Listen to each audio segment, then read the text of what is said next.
Lucy, Lucy, Apple Juicy, the dog that has rocked Beverly Hills. Guys, there's so much going on right now in the Real Housewives of Beverly Hills. It is a total clusterfuck. I just finished the most recent episode and am hastily taking to my video camera. I think we need to unpack it all, thread by thread. I've also done my homework. I've read the blogs. I've read the tweets. I feel like I've gotten a true lay of the land, and I'm gonna weigh in with my hot take, my insights on sort of what I see going on here, and explore how I feel just about everyone involved has some fair share of blame to take in this situation. So first things first, Dorit. I want to say it is very clear to me that Dorit absolutely did do something shady with regards to rehoming little Lucy, Lucy, Apple Juicy. What I have come to discover through the magic of Twitter is that Lucy was actually the second dog that Dorit adopted from Vanderpump Dogs. There was a first dog that she adopted that she apparently did return to Vanderpump Dogs. Then she got Lucy, who, as we know, ended up getting rehomed and then put into a shelter. Now, I think this is important for a few reasons. One, it means that Dorit did know she was meant to take the dog back to Vanderpump Dogs because she did it once already. It also means that there is a bit of a pattern here now of Dorit adopting dogs and then returning them. I think in that light, it is safe to say that Dorit absolutely was doing something a little bit tricky and a little bit passive-aggressive by rehoming Lucy without telling Lisa Vanderpump and then telling Lisa Vanderpump after Lucy was rehomed. I think Dorit is smart enough to know that Lisa takes dogs and dog adoption really seriously, and that it would probably be a bit of a sticky issue if she were to return a second dog. So what she did was get some machinations going behind the scenes and wait until then to pick up the phone and say, hey Lisa, this happened. It's a little passive aggressive, it's a little shady, it's a little tricky, and it's quintessential Dorit. You know, I think there's not a lot of argument out there that Dorit and PK are very much people who are out for themselves. They tend to come off a little bit self-centered and selfish. So I think it's not too big of a leap to hypothesize that Dorit was not actually acting in best interest of the dogs. And I think we know that that is something that is going to piss Lisa Vanderpump off, which of course does bring us to Lisa Vanderpump.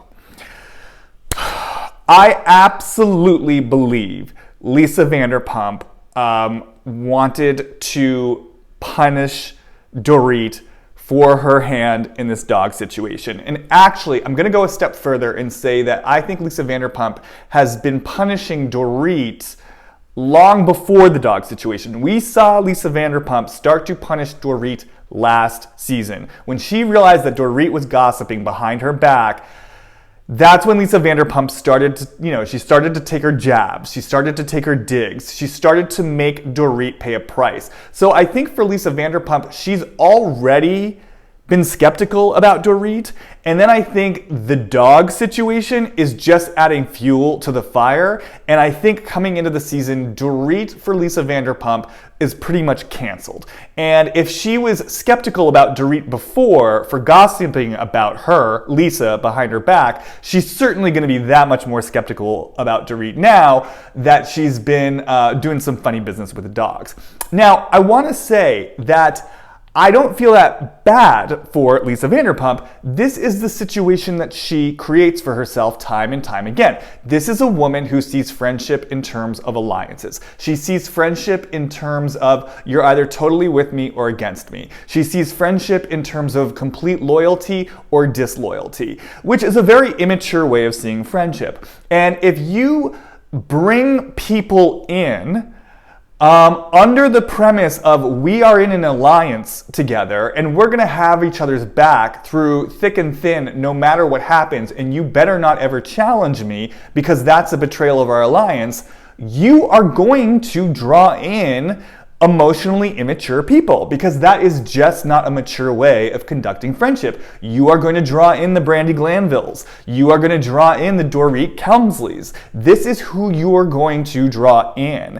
And so it's not any surprise when these people end up disappointing you.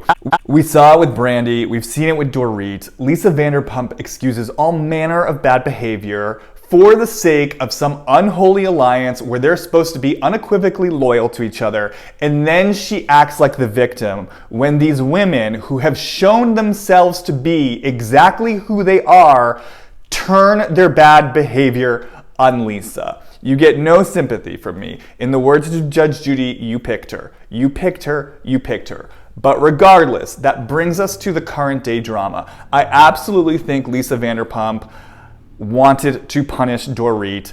I absolutely think she had some kind of hand in that spectacle that happened at Vanderpump Dogs.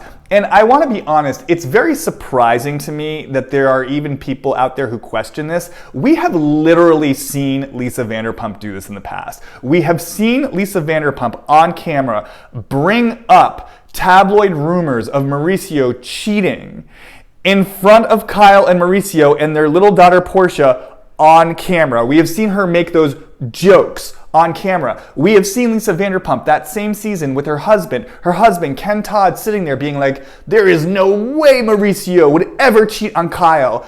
And, you know, Lisa Vanderpump very coyly saying, well, we don't really know. How can you ever know? We have seen her trot out potentially harmful information about cast members before when she wants to punish them or make them pay for some perceived slight. So I don't know why there's really any debate about whether this is a tactic of Lisa Vanderpump. One question that I've really been sitting with for a really long time is the degree to which Lisa Vanderpump is conscious of her manipulation. When Lisa Vanderpump gets shitty and gets passive aggressive and kind of gets her machinations going, is this a conscious decision on her part, or is it unconscious? Does she deliberately in her mind think about punishing other people and kind of launching calculated efforts to like embarrass them or get information out there? Or is this something that she just does on automatic pilot without even fully realizing the full extent of what she's doing, which would therefore mean that her confusion and her sense of victimization when the other women try to call her out on it, on some level, is genuine because she doesn't actually understand what it is she's doing. I've been thinking about this a lot, and I have to say, I think this episode gave us a very interesting insight into the possible answer. I was so drawn to that moment when Lisa Vanderpump starts to address her issue with Erika's condolence card. And she has this moment where she just sort of looks to Kyle and says, oh, well, you were talking about this with me. And Kyle looks at her and says, I was talking about it with you? And Lisa says, well, we were talking about it together. And Kyle then clarifies, no, you were telling me about this. And then they flash back to the scene the previous night that actually confirms, yeah, Lisa Vanderpump was telling Kyle about this. And I found that moment so interesting because if you look at what's happening, it's like Lisa Vanderpump is about to address her feelings and her issues with Erika head on, which, by the way, that is not normal for Lisa Vanderpump. I think I might be in the minority on this one. I think, however flawed it may have been, I do think this was Lisa Vanderpump on some level trying to express something to Erika directly. And what was so interesting about it, though, was almost like as a compulsion. She couldn't just own her feelings for herself. There was this way that she had to like start bringing Kyle into it to somehow deflect from just the true direct expression of her own feelings. And it felt so unconscious. It just felt so like a default mechanism, and it was so passive aggressive. I mean, the way that she just sort of gently lobbed it over there with this sort of casual language that just went by really quickly, and you would almost miss it if you weren't paying attention. And I thought it was amazing how Kyle caught it like that and corrected it like that. It led me to believe that a lot of this, I think, for Lisa Vanderpump is a lot more unconscious than people might otherwise want to believe. And what I'm really starting to get about Lisa Vanderpump, and I'm going to go into this more in a few moments, I think she is very emotionally immature. I think she does not know how to handle her feelings. I don't think she knows how to handle having feelings, which is why I think she stays out of messy relationship and instead stays in a place of like power and control, loyalty versus disloyalty, an enemy or an alliance member. I think it's all a way of not having to navigate the messy murkiness of emotion that comes with relationship. And so as a result, I think she's actually blind to a lot of the shit that she pulls. And I think she almost does it by default. And it just sort of helps her keep her whole unconscious game going of just kind of keeping her nose to the ground, blocking out her feelings, and sort of doing what she's going to do without a lot of consciousness. So part of the way that she's punishing Dorit is she's bringing Kyle and Teddy to Vanderpump Dogs to sort of get the word out about what Dorit has done. Now this brings us to Kyle, who I think is playing such a important role in all of this. Kyle comes to Vanderpump Dogs. She becomes very hip to the fact that something's going on. She can feel it. There's some sort of staged production for her benefit. She knows that LVP is trying to set Dorit up in some way. So then what we see in the Bahamas is that Kyle is the one who keeps bringing it up. She doesn't let it die. Even as she is criticizing Lisa Vanderpump for wanting this to get out there and to be on camera, Kyle refuses to let it go and repeatedly brings it up. Now, I think that this is interesting for a few reasons. I think there are two things going on here. One, I do think that Kyle's producing the show, and I think they all do that. I think that there's generally an awareness of the fact that they're on a show, and when these seeds get planted, the cast members know, okay, this is the genesis of our drama. We got to kind of keep the wheels going. Let me be a good little cast member and make sure that this all comes to fruition. I do think that's a piece of it. I also think there's another piece of it, which is that Kyle definitely is hungry for Lisa Vanderpump to finally get her comeuppance for having been manipulative for all these years. And I feel like this is where things get so interesting because in a way, Kyle is doing the very thing that she is accusing Lisa Vanderpump of doing. Kyle, on the one hand, is sitting there saying, she should just be direct with Dorit. Why can't she just, sit down with Dorit, have a one-on-one conversation and just sort of let her know I'm angry, I'm upset, this, that, or the other. But meanwhile, Kyle isn't doing that with LVP. Kyle should really be sitting Lisa down and saying, look, I've got an issue. You invited me to Vanderpump Dogs. I felt there was a dog and pony show. It made me uncomfortable and I don't like it and I want you to be honest with me about what's going on. Kyle doesn't do that. Instead, she drops these little hints in front of Lisa Rinna. She has, the little stealthy breakfast that they have between Teddy Mellencamp and Lisa Rinna. And she's chirping, letting the story get ammunition, gathering her soldiers, and in a way spearheading this crusade for Lisa Vanderpump to finally get caught in the act doing the thing that she has always done. I understand her frustration with Lisa Vanderpump because I have felt the same frustration with Lisa Vanderpump. Lisa Vanderpump is no saint and she constantly victimizes herself. I understand why that would be so annoying to be around.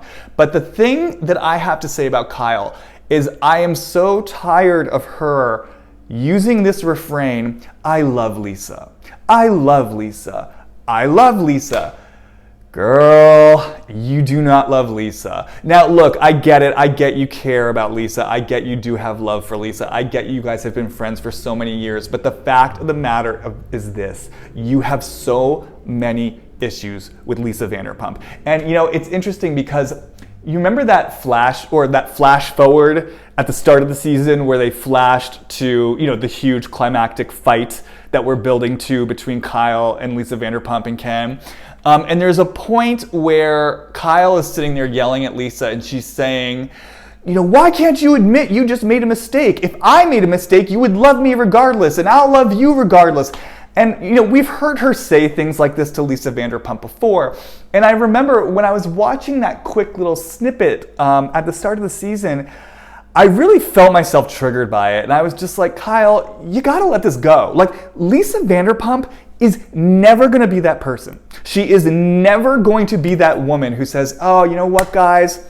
I really made a mistake here and I'm just asking for your forgiveness and can you love me anyway? That is never going to be her. And I feel like at a certain point what Kyle keeps doing is she wants Lisa Vanderpump to be someone different than who she actually is. It's like Kyle keeps willingly getting back into this friendship with this woman that she loves, but she isn't actually willing to accept Lisa Vanderpump for who she is. Now, if Kyle has major issues with Lisa's manipulation and cruelty, great, I have no problem with that. Draw a boundary, end the friendship, stop going back in. But what you can't do is keep going back in under this pretense of love and then wanting her to be someone different than she is. Kyle has to make a choice.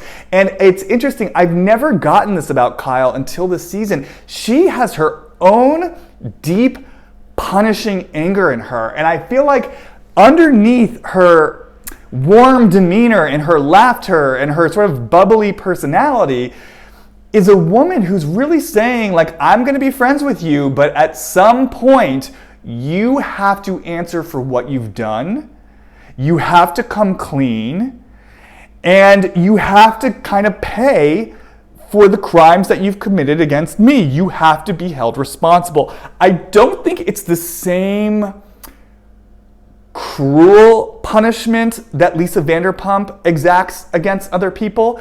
I think it's much more coming from that place of the child of the alcoholic and like the sister of the addict who has always had to be the good girl and has watched bad behavior go rewarded in the case of her sister, or watched bad behavior go unpunished while she has to sort of be good to get the love. I think from that place, Kyle does have a deep need and desire to see bad behavior maybe not get punished, but at least get recognized and owned and in some way taken accountability for. Which again, I think that's why she had such an issue with Dorit being let off the hook by Lisa Vanderpump last season. And I think it's why there's something in her that so deeply wants Lisa Vanderpump to basically receive the comeuppance that's been coming to her for so long. Which then brings us to the rest of the women. Oh, guys, again, this is such a clusterfuck. We are in such a predicament this season because the thing is, I as a viewer have been waiting for Lisa Vanderpump's comeuppance. I as a viewer have been waiting for the moment that these women stop being afraid of Lisa Vanderpump and really, like, basically beat her at her own game. I have been waiting for this season for so long. And yet, there is a huge wrinkle in this whole plot line, which is Lisa Vanderpump is in such a vulnerable place right now. And it is just not a good look to be going in on her right now. I am actually feeling bad for her.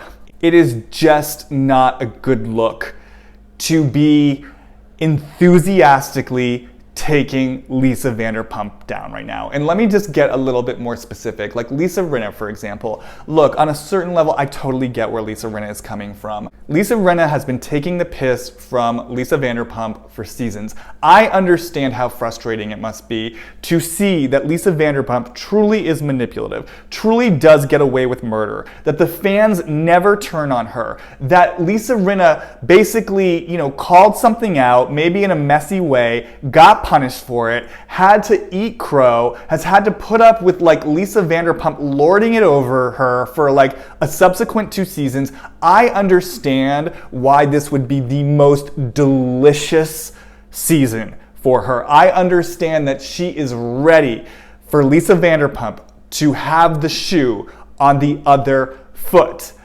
And yet, when Lisa Vanderpump's brother has died of a suicide, and this woman is clearly so emotionally fragile, it is simply not a good look to be taking pleasure in her emotional downfall.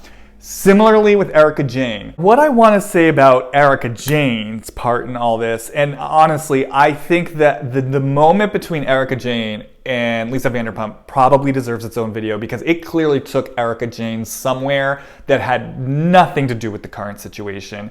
And perhaps I will make a separate video for that. But to stay on topic with Lucy Apple Juicy, what I sort of see going on for Erika in all this is that I think Erika really learned some lessons in her first few seasons on the show. I think this is a woman who absolutely wants the fame and the notoriety and the creative opportunities afforded by being on something like The Real Housewives of Beverly Hills. But much like with Lisa Vanderpump, being on a reality show like this also challenges Erika's deep need for control. And I think there have been situations that have been hugely challenging and embarrassing for her, such as Dorit coming after her in Dorit's first season and embarrassing her with Pantygate. I think that really pulled the rug out from underneath Erika. And I think what we have seen from Erika in subsequent seasons is that she learned a lesson, which is keep your friends close, keep your enemies closer. And I think that's what she's been doing with Dorit, and I think it's what she's been doing with Lisa Vanderpump. I think that Erika Jayne from the very beginning had Lisa Vanderpump's number. In fact, she even said, something inside me is telling me this chick is not your friend. I think she rightly knew Lisa Vanderpump was not a woman to be trusted, but I think she also knew that if she were to stay on this show, there's a way in which she has to make nice and get along with Lisa Vanderpump, especially because the fans favor Lisa Vanderpump so much. So I think what we've seen over time is that Erika has sort of made a decision to play nice with Lisa Vanderpump, but I don't think that she's ever fully trusted Lisa Vanderpump. And I do think that she has really been biting her tongue. And I think the fact that she actually took a photo of her condolence card speaks volumes. The fact that she took that precaution because of a moment the previous year where she felt somehow set up by Lisa Vanderpump bringing up Erika not being there for her in the wake of the death of her dog. I can't remember what the dog's name is. Pink Dog, I think. Not being there for her in the wake of Pink Dog's death. What it says to me is that Erika in some ways feels just handcuffed in this situation, that this is a woman she doesn't trust, this is a woman she feels is trying to set her up, and yet she has to play nice for the sake of the politics of the show, for the sake of staying on the show. And I think there's something about those handcuffs that is very uncomfortable and angering to Erika. And so I think what we're seeing happening here is that Erika has been biting her tongue. She's been in these energetic handcuffs. She's been harboring a kind of quiet anger around having to stifle these instincts.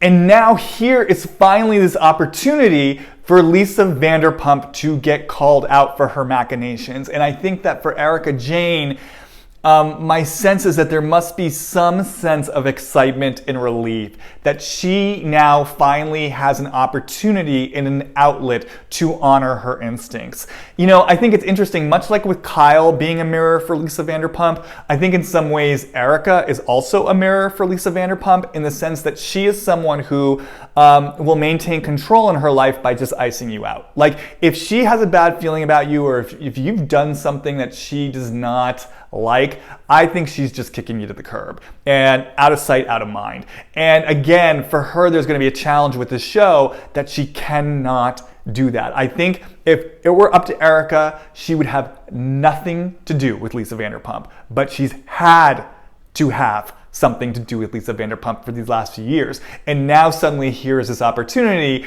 for her to have her say, for something to be exposed, for something to be seen. And from that point of view, I can understand why she would sort of want to take it and run with it. Having said that, it's not a good look. On a final note, I do want to talk a little bit about what I see going on specifically with Lisa Vanderpump and her emotional fragility right now. You know, as I've mentioned, the picture that I'm starting to get is that Lisa Vanderpump is simply a very emotionally immature woman. And I mean that in the sense that I don't think she's been dealing with her feelings for such a long time that she literally, it's almost like she's a toddler when it comes to navigating her emotions. We don't know that much about her past. I have read in the media that apparently she's not on speaking terms with her parents. I have had her describe her relationship with her brother in the following way: it was just the two of us, which I think speaks volumes, that statement. It speaks to a real sense of aloneness. It speaks to a real sense of distrust. It speaks to a real sense of feeling like you can't really count on anyone in the world. Now, again, we don't really know much of the details of her early life, but what I started to wonder as I was watching this all unfold is whether there is some sort of energetic or emotional familiarity between the current situation going on with the Real Housewives of Beverly Hills and Lisa Vanderpump's early experiences in youth. Meaning, I'm wondering if there was a time in Lisa Vanderpump's life where she was in a very vulnerable place, a place of extreme emotional fragility, a place of extreme sensitivity, and that there was an energy sort of around her, swarming her and coming at her that, you know, basically was putting huge demands on her, was basically kind of out to get her in some way, out to expose her in some way, out to undermine her in some way. And that's the reason why at some young age, she decided to cut off from her feelings. And as a result of cutting off from her feelings, cut off from being in messy, mature relationship with people where she would have to risk feeling her feelings, and instead got into relationships where it's simply just the two of us. Me and Ken Todd, it's just the two of us. Oh, you're in my alliance, Brandy, Dorit, Kyle, it's just the two of us. Me and my brother, it's just the two of us. This is how Lisa Vanderpump thinks and operates in order to stay out of the nuance of messy relationship and feelings. Because somewhere along the way, in a place of feeling and vulnerability, it feels like she got attacked in some way. And I feel like in the place where we continue to recreate the same situations over and over, I wonder if Lisa Vanderpump is doing that right now, if there's something that feels really emotionally and energetically familiar about what's going on with these women and the way that they refuse to hold any kind of sensitive space for her and what happened to her in her early life. Therefore, reinforcing all the stories that Lisa Vanderpump tells herself in her head, either consciously or unconsciously or both. Okay guys, so this is a lot. We've only just begun. We're gonna continue to see how this unfolds. Thanks for sticking with me. Let me know what you thought. Let me know if this made sense. Let me know if you have questions. Let me know if you have your own intuition. We're just getting started. It's just episode number 3, guys. So thank you, Lucy Apple Juicy, for being the vehicle for all this interesting drama. and I'll see you guys in the next video.